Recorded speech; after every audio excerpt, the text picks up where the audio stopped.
Nasa kustodiya na ng mga otoridad si dating Pangulong Rodrigo Duterte matapos arestuhin ng matanggap ng Interpol Manila ang warrant of arrest mula sa International Criminal Court kanina.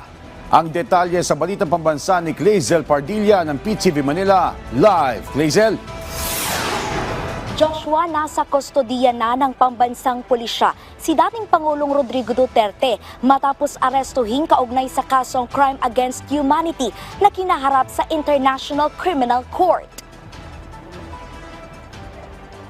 Ayon sa palasyo, natanggap ng Interpol ng Manila ang opisyal na kopya ng warrant of arrest mula sa International Criminal Court laban sa dating Pangulo kaninang madaling araw. Kaugnay ito sa Crime Against Humanity na kinaharap ni Duterte dahil sa madugong laban kontra iligal na droga ng kanyang administrasyon habang nakaupo bilang presidente at extrajudicial killings nito sa Davao City noong alkalde pa siya.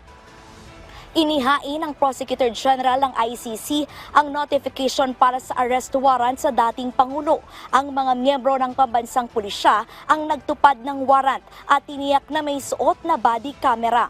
Nasa kustodiya na ng mga otoridad si dating Pangulong Duterte. Siniguro naman ng Malacanang na nasa maayos ang kanyang kalagayan pati na ang mga kasama nito. 2019 ang tuluyang kumalas ang Pilipinas sa ICC pero una nang sinabi ng palasyo na may obligasyon ang bansa sa Interpol. Bilang miyembro nito, may tungkulin ang Pilipinas na iproseso at kung naayon sa batas, arestuhin ang mga individual na may red notice mula sa Interpol na nagsisilbing international alert para sa mga individual na may kaso at hinahanap ng ibang bansa. Habang ang ICC, una nang binigyan diin na kahit umatras ang gobyerno ng Pilipinas mula sa hukuman, may jurisdiksyon pa rin ito sa mga krimeng naganap habang miyembro pa ang bansa.